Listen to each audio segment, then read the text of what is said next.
The long road home seemed to go on and on. The road continued to outstretch the front of the vehicle endlessly. The light that shone through the branches of the tall green trees danced across the window of random patterns, every once in a while obnoxiously shining in your eyes. The surrounding was of full, deep green trees forming a forest around the road. The only sound was the sound of car's engine as it traveled down the path. It was peaceful and let off a serene feeling. Although the ride seemed like a nice one, it lacked every from of nice for both passengers. The middle-aged woman behind the steering wheel had neat, short brown hair that fit her complexion quite well. She wore a green V-neck t-shirt and a pair of blue jeans, diamond stud earrings decorated with each ears, which partially shone from behind her haircut. She had deep green eyes, which were brought out by her shirt.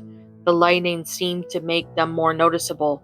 There wasn't much significance to her appearance. She just looked at any average mother that you see on TV shows and such. But one thing's for sure made her differ from those average mothers, and that was the dark bags under her eyes. Her facial expression was gloomy and sad, although she generally looked like the one she smiled a lot. She would sniffle every once in a while and occasionally glance back at the rearview mirror to look back at her son in the back seat, who was hunched over partially, his arms held tight around his neck and chest, and his head pressed against the cold window. The boy lacked of any normal appearance. Anyone could blankly see that something was wrong with him. With his messy brown hair went in every which way, and his pale, almost gray skin was brought out by the luminescent lighting. His eyes were dark. Unlike his mother's, he wore a white t-shirt and scrub pants that had been provided to him by the hospital. The clothes he had worn before were so shredded and blood-stained that they weren't wearable anymore. The right side of his face bared anew cuts, along with his split eyebrow. His right arm was bandaged up all the way up to his shoulder, which had been shredded when his right arm side had hit the shattered glass. His injuries appeared to be painful, when really he couldn't feel a thing. He could never feel a thing. That was just one thing of the glories about him. One of the many challenges he had to face growing up. Growing up with a rare disease that caused him to be completely numb towards pain. Never before he had felt himself get hurt. He could have lost an arm and felt nothing, and that other major disorder he had faced was the one that deemed in him many insulting nicknames in the short time he attended grade school. Before he was moved to homeschooling as his Tourette's syndrome, which caused him to tick and twitch in ways he couldn't control. He would crack his neck uncontrollably and twitch every once in a while. The kids would tease him and call him Ticci-Toby and mock him with exaggerated twitching and laughing. It got so bad he turned to homeschooling. It was too hard for him to be in a common learning environment with seemingly every kid poking or more like stabbing fun at him. Toby stared blankly out the window, his face empty of any depictable emotion. And every few minutes his shoulder, arm, or foot would twitch. Every bump that the car tires hit made him stomach turn. Toby Rogers was the boy's name, and the last time Toby remembered riding a car was when it crashed. That's what he thought all about, unconsciously replaying everything that he had remembered before he blacked out over and over again. Toby had been the lucky one, when his sister hadn't been so lucky. When the thought of his older sister came, he couldn't help but let his eyes begin to tear up. The horrible memories replayed in his mind, her screaming that had been cut off when the front of the car was smashed in. It all went blank for a moment before Toby opened his eyes to see his sister's body. Her forehead pierced with glass shards, her hips and legs were crushed under the force of the steering wheel, her torso pushed from the late inflated airbag. This was the last thing he'd ever seen of his dear older sister. The road home continued on for what seemed like forever. It took so long to get home due to his mother wanting to avoid passing the site of the crash. When the surrounding gave into a familiar neighborhood, they had been more than ready to get out of the car and step back into their own home. It was an older neighborhood with quaint little houses all next to each other. The car drove in the front of the little house. with white window panes. They had both quickly noticed the old vehicle that was parked in front of the house and the familiar figure who stood out into the driveway. Toby felt an automatic anger and frustration to overtake him at the sight of his father who wasn't there. His mother pulled the car up to the driveway beside him before turning off the engine and preparing to step out to face her husband. "Why is he here?" Toby asked quietly as he looked at the back of his mother, who reached to open the car door. "He's your father, Toby. He's here because he wants to see you." His mother responded with monotone voice, trying to sound less shaky. Yet he couldn't have driven up to the hospital to see Lyra before she died. Toby narrowed his eyes out the window. "He was drunk that night, honey. He couldn't drive." "Yeah, when he is not." Toby then pushed open the door before his mother stumbled out onto the driveway, where he met his father's gaze before looking down at his feet with a stern expression. His mother stepped out behind him and met her husband's eyes before walking around the car. His father opened up his arms, expecting a hug from his wife, but she walked past him and put an arm around Toby's shoulder and influenced him to begin walking inside. "Connie," her husband began to say under a raspy voice. "What, no welcome home hug, huh?" She ignored her husband's obnoxious words and walked past him with her son under her arm. "Say, he's 16, he can walk by himself." His father began to follow them. "He's 17, Connie glared back at him before opening the door to the house and stepping inside. "Toby, why don't we get in your room to rest, okay? I'll come get you when dinner's ready." "No, I'm 16, I can walk by myself," Toby said sarcastically, and glared back at his father before stumbling upon the small staircase and turning into his room, where he slammed the door violently. His little room didn't have much in it, just a small bed, a dresser, a window, and his walls had a few framed pictures of his family, back when they were a family, before his father became an alcoholic and acted violently towards the rest of the family. Toby remembered when he was arguing with his mother, and he grabbed her by the hair and shoved her into the floor, and when Lyra tried to break it up, he pushed her and he hit her back at the corner of the kitchen counter. Toby would never forgive him for what he did to his mother and sister. Never. Toby didn't care much about his father beat him down. He couldn't feel it anyway. What he did care about was he intentionally hurt the two people he cared about. And when he was waiting in the hospital where his older sister took her last few breaths, the only person who didn't rush there was his dad. Toby stood there at the window and looked out onto the street. He could have sworn he saw things out of the corner of his eye, but quickly blamed it on the medication he had been put on. When dinner time had come around and his mother called up to him, Toby came down the stairs as he hesitantly sat down at the table across from his father, and in between his mother and an empty chair. It was quiet as his parents picked at their food, but Toby refused to eat. Instead, he just watched his dad with a blank stare. His mother caught onto his stare towards his father and elbowed him slightly. Toby looked over at her slightly and looked down at his uneaten food, which he didn't touch. Toby lay in bed. He pulled his covers up to his head and stared out the window. He was tired, but there was no way he would fall asleep. He couldn't. There was too much to think about. He had been debating on whether or not to follow his mother's directions and forgive his father or continue holding a grudge with his boiling hatred. He heard his door creak open and his mother padded into the room and sat down on the bed next to him. She reached over and rubbed his back, which he had been turned to her. "I know it's hard, Toby. Trust me, I understand. I promise you it will get better," she said softly. "When is he going to leave?" Toby asked with innocent in his shaky voice.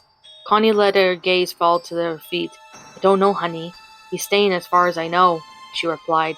Toby didn't respond. He just continued to look forward at the wall, holding his damaged arm near his chest. After a few minutes of silence, his mother sighed, before she leaned in to kiss his cheek and stood up to walk out of the room. "Good night," she said, as she closed the door. The hours passed slowly, and Toby couldn't quit tossing and turning. Every time he let his imagination take over, he heard the screeching of tires, screaming of his sister, and he could uncontrollably jerk in bed. He threw off his covers laying on his back. He pulled his pillow over his face and cried into it. He could feel his chest rise and fall as he let out each shaky breath as he cried. He could hear his own pitiful weeping. He could have been screaming and crying. if he didn't press his pillow over his face. After a few minutes, he threw the pillow on his face, as well as sat up and hunched over, holding his head and breathing roughly. Tears streaming down from his eyes, he couldn't help but cry. He tried to keep it in, but he couldn't help with the whine and whimper. He had just sat there shaking. He inhaled before he stood up and walked around his bed to the window and peered out, taking deep breaths in to try to calm him down. He rubbed his eyes and looked out of the group of small pine trees across the street. He stopped suddenly, his gaze slowly centered on something standing under the street light. He heard a bell ring in his ears, and he couldn't look away. The figure stood beside the street light, about 2 feet shorter than it, long arms draped around the sides as it stared up at him with non-existing eyes. The figure had no features whatsoever, no eyes, no mouth, no nose, yet it held Toby's hypnotized stare, seemingly peering into his very being. The ringing of his ears grew louder and louder each second. He stared, before suddenly it all went black. The next morning, Toby woke in his bed. It felt different. He wasn't tired at all, and when he was consciously woke up, it felt like he had been lying there, awake for hours. He had no thoughts following through his mind. He sat up slowly and stumbled over to the wall, but when he stood up, he automatically felt dizzy. He stumbled into the doorway and walked down the stairs. His parents were sitting on the table. His father was tuned in with the small TV and sat on the countertop, and his mother was reading the newspaper. She quickly looked over when she felt Toby's presence looming behind her. "Well, good morning, sleepyhead. You've been sleeping forever." She greeted him with a hesitated smile. Toby slowly looked over at the back of the clock and noticed that it was 12:38 p.m. "I made you breakfast, but it got cold. I was going to wake you, but I felt you needed sleep." Her expression fell from happy to worried as her sons resisted responding to her. "Are you all right?" Toby stumbled over and sat by his father. He felt as if he was on idle and had no control over his actions. He was seeing everything he did, but didn't seem to register his brain properly. He reached out to his father's arm, but his hand ended up getting slapped. His father turned abruptly and pushed his chair over with his foot. "Don't touch me, boy," he yelled. His mother stood up. "All right, knock that off. That is the last thing we need." Days went by, and things continued on as they were. Connie spent most of her time cleaning up the house, and her rude husband spent most of his time ordering her around. It was just how it used to be before the crash. Toby never left his room. He would sit by his bed and tremble. His mind would wander, but his thoughts changed so fast to be remembered. He would pace around his small bedroom like a caged animal, or stare out his window. The unhealthy cycle continued. Connie continued to be pushed around by her husband, being way too submissive to him, and Toby remained in his room. Before he could think twice, he would begin to chew on his hands, tearing the flesh from his fingers. He would gnaw on his hands until they bled. When his mother walked in on him while he was doing so, she reacted horribly. She rushed him downstairs and grabbed the first aid kit, wrapping his hands in it. She demanded that he wouldn't leave her side from then. He isolated himself so much that he grew into hate being around others. His memory grew glitchy as well. He started missing memories of minutes, hours, days, and so on. He would begin talking nonsense about things completely unrelated to the conversation he would have. He'd go off about seeing things, sharks in his sink as he washed dishes, hearing crickets in his pillows, and seeing ghosts outside his bedroom window. All the nonsense landed him in the counselor's office. His mother grew too anxious about his mental health. She decided it would be good for him to talk to a professional about what he was feeling. Connie walked Toby into the building, holding his hand and guiding him. She walked up to him to the front of the desk and began talking to the lady who sat behind it. "Miss Rogers?" the lady asked. "Yes, that's me," Connie nodded. "We're here to see a Dr. Oliver. I'm here with Toby Rogers." "Yes, right this way." The lady stood up and led them down a long hallway. Toby looked at the framed artwork drawn on the walls and tuned to the sound of the lady's high heels on the hard floor. She opened the door with a room with a table and 2 chairs. "If we can get him to sit there for a few minutes, I'll get the doctor." She smiled and held the door open. Toby stumbled into the room and sat down on the table. He looked over at his mother and this lady before the door slowly shut behind him. He looked around the room before he held up his tightly bandaged hands and began to bite at the bandages to unwrap his hands, but was interrupted as the door swung open and a young woman in a black and white spotted dress with light blonde hair stepped in, holding a clipboard and pen. "Toby?" she asked with a smile. Toby looked up at her and nodded. "Nice to meet you, Toby. My name is Dr. Oliver." She put her hand out for him to shake, but hesitantly pulled away when she noticed his bandaged hands.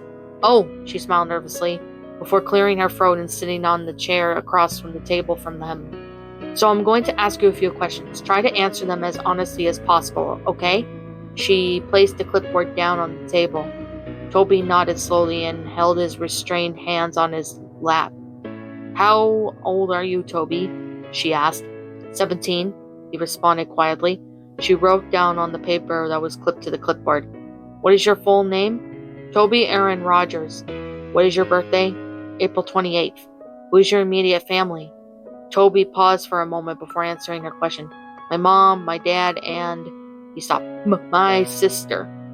"I heard about your sister, dear. I'm really sorry." Her expression fell into a sad, pity-filled look. Toby nodded. "Do you remember anything from the crash, Toby?" Toby looked away from her. His mind went blank for a moment. He looked down on his lap and the surrounding. He heard a faint ringing sound. His eyes widened as he froze in place. "Toby?" the counselor asked. "Toby, are you listening?" Toby felt a shiver go down his spine until he froze once again, and slowly looked over the little window through the door. With there he saw it, the dark, featureless figure peering at him. He stared, eyes widened, the ringing growing louder and louder until it suddenly, by the loud voice of the counselor, broke his trance. "Toby!" she yelled. Toby jumped and fell sideways off his chair and back up to the corner. Dr. Oliver stood up, holding her clipboard to her chest, a surprised look in her eyes. Toby met her eyes again, his breath hitching as he twitched. That night Toby lay in bed, his eyes dazed as he stared straight up at the ceiling. He could feel himself begin to doze off, when he heard the scattering of footsteps down the hallway. He sat up and looked towards the doorway, his door wide open. There was no light. Everything was lit by the luminescent blue glow from the moon through his window, leaving a cold lighting. He stood up and slowly made his way towards the doorway, when suddenly the door, which was previously wide open, slammed in his face. He gasped and fell back. He was out of breath when he hit the ground, and he began breathing heavily, his eyes wide open. He waited for a few seconds before getting back up on his feet. He reached down and grasped the cold door handle with his bandaged hand and creaked it open. He looked out into the dark hallway and tiptoed out of his room. The window at the end of the hallway lit up the darkness. With blue moonlight, he padded his way down. He could hear the footsteps rustling around him, the faint giggling led by the pitter-patter of small feet, which sounded like a child run in front of him, giggling and running around. The hallway was a lot longer than he had remembered. It seemed endless, like the ride home from the hospital. He heard the door creak in front of him. "Mom?" he called out in a shaky voice. Suddenly a door slammed behind him and he jumped to turn around. Behind him he heard a long, eerie groan from behind him that sounded like a croak to his ear. He turned around as fast as he could and was suddenly face to face with none other than his dead sister. Her eyes were clouded white, her skin pale, and right the side of her jaw only dangling by its tissue and muscle, glass and protruding from her forehead, and black blood leaking down her face. Her blonde hair pulled back up in the ponytail as it always was, wearing the gray t-shirt and athlete shorts, which were dirty and spotted with blood. Her legs were bent in ways they shouldn't be. She stood emanating a long croaking noise, only an inch away from Toby's face. Toby yelped and fell back. "Ah!" He then started to crawl backwards away from her, not able to break the eye contact he held with her. Blank and dead eyes, he dragged himself backwards until he backed up into something. He stopped for a second. Everything was dead silent except for the heavy breathing and crying. He slowly looked up and met the blank face of a tall, dark figure that stood over him.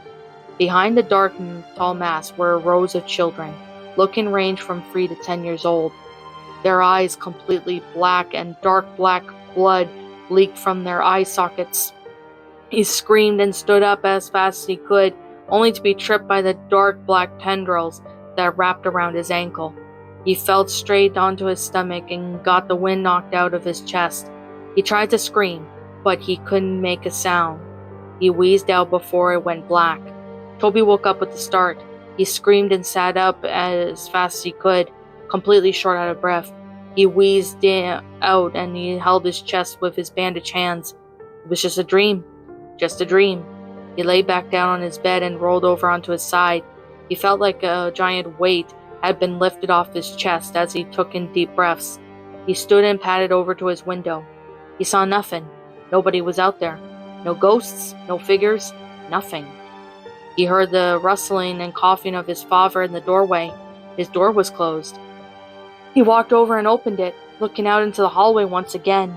He padded down the hallway and into the kitchen where he had found his dad standing and having a smoke in their living room.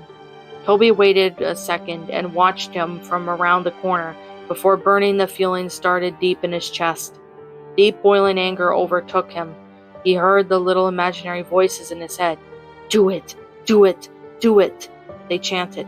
He turned away from his held arms. He felt like he actually had control of himself, unlike he did in the past few weeks since he got home from the hospital. He actually had complete thoughts for moments before they were clouded by the chanting of little voices in his head. "Kill him. He wasn't there. He wasn't there. Kill him. Kill him." They continued on. Toby trembled. No, he wasn't going to do it. What? Was he going crazy? No, he won't kill anyone. He can't. He hated his father, but there was no way he was going to kill him. That was it. The last thoughts he had before he fell into idle state once again. The influence of the voice in his head was too much. He began to silently walk up behind his father. He reached over the counter to the knife holder in the kitchen and pulled out the largest knife that had been resting on the case. He gripped it in his hand and he felt the sensation choke over his chest. He let out a snicker.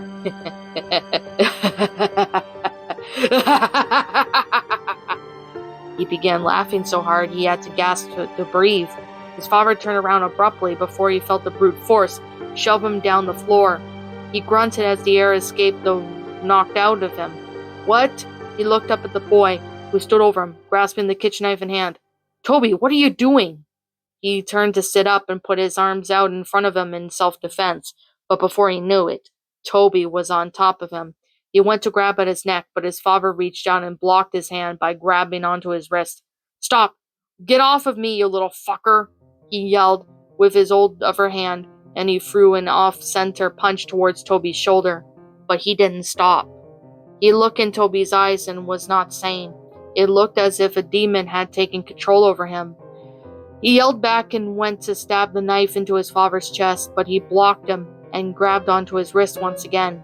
He went to shove him back, but Toby kicked him out of his feet, one in front of him, and landed a hard blow straight to the face. His father recoiled and pulled his arms away to cuff his face, but Toby got back up and drove the knife straight into his shoulder. His father let out a loud cry and went to pull the knife out, but before he could, Toby threw his fist straight into his face. He began to pound his fist into his head, laughing and wheezing. He cracked his neck and grabbed the knife and ripped it out of his shoulders. He drove it deep into his dad's chest and he repeatedly stabbed into his torso, blood spilling out and getting splattered everywhere. He didn't stop until his father's body went still. He threw the knife over his side and leaned over at his body, coughing and panting. He stared at his smashed face and just stood there twitching, until a loud scream broke the silence. He looked over to see his mother standing a few feet away, covering her mouth and tears streaming down her eyes. "Toby!" she screamed. "Why did you do that?" she cried. "Why?" she screamed. Toby stood up and began to back away from his father's bloody corpse. He began to back out of the kitchen and looked down at the blood-soaked bandages in his hands and looked up at his mother one last time before he turned and ran out of the house. He ran into the garage and slammed his head against the control panel of the wall and pushed the button to open the garage door. Before he ran out of his father's 2 hatchets that had been hanging on the tool rack above the table. And of course, full of jars, he filled to the brim with old rusted nails and screws. One hatchet was new. It had a bright orange handle and a shiny blade. The other was an old with a wooden handle and an old dull blade. He grabbed both and looked down at the table, and his eyes met with a box of matches, and under the table was a red gasoline tank. He held both of the hatchets in one hand and grabbed the matches and gasoline before running out of the garage, down the hall driveway, and up the street. As he approached the street light that he could see out of his own bedroom window, he heard police sirens in the distance. He turned around and the red-blue flashing lights came rushing down the street. Toby stood for a second before pulling open the cap of the gasoline tank and ran down the street, spilling gasoline all over the street after him, and he turned to run into the trees. He poured the last bit of gasoline out before he reached into his pockets and pulled out a match. He struck it against a box and immediately dropped it. In an instant, flames burst around him. The fire caught onto the trees and bushes around him, and before he knew it, he was surrounded by the fire. The silhouettes of police cars were visible through the flames as he backed away into the forest surrounding him. He looked around, but his vision was blurred. His heart was pounding, and he closed his eyes for a moment. This was it. This was the end. Toby felt a hand on his shoulder.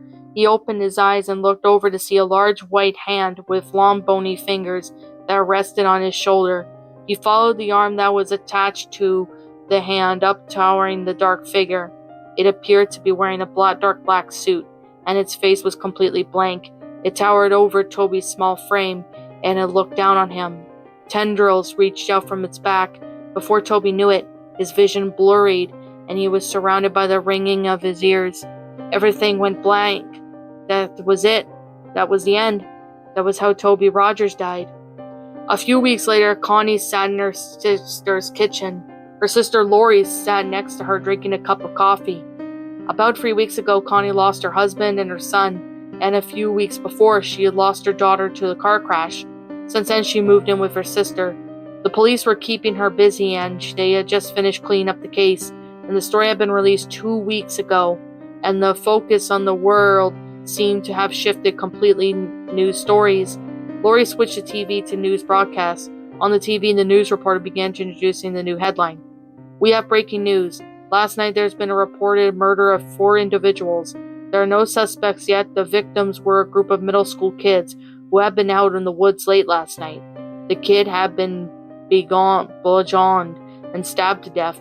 The investigators had discovered a weapon at the crime scene, which appears to be an old, dull-bladed hatchet. As you could see here in the picture that changed to show snapshots of the weapon, exactly was left on the crime scene. The investigators pulled out the name of the possible suspect, Toby Rogers, a 17-year-old boy who, a few weeks ago, had stabbed his father to death and tried to cover up his escape by setting a fire in the streets in the forest area and around the neighborhood. Although they believe the young boy had died there, the investigators suspect that Rogers may still be alive due to the fact that his body was never found.